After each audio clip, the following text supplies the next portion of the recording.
Hey guys, in today's video, I'm going to show you how to fix Marvel Rivals, lag, and high FPS. Boost performance. Let's begin. So it says here, how can you get more frame without upgrading hardware? So what you need to do is you need to open up your settings within the game. And then after you select the display, make sure that it is on full screen, because there have been cases where you put borderless full screen, then the game starts to lag a bit. So the fastest display mode would be full screen. So not windowed mode and not borderless mode. And the second thing that you need to do is you need to turn down the resolution. So if you are playing at 1080p and you see that the game is struggling a bit and your PC is struggling, then what you need to do is you need to turn down and reduce the resolution to something like 720p.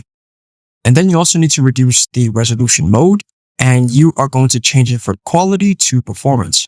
Then you're also going to turn down super resolution sharpening to around 0.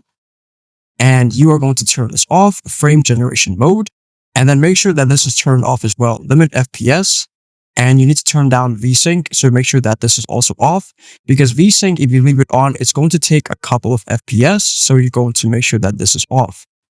Now in the graphics settings, make sure that everything is set to low, so global illumination is going to be SSGI low quality, and the post-processing low, shadow detail low, effects detail low as well, and then foliage quality low.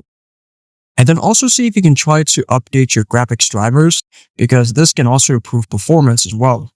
Then the other option would be to open up Windows optimizations to improve performance.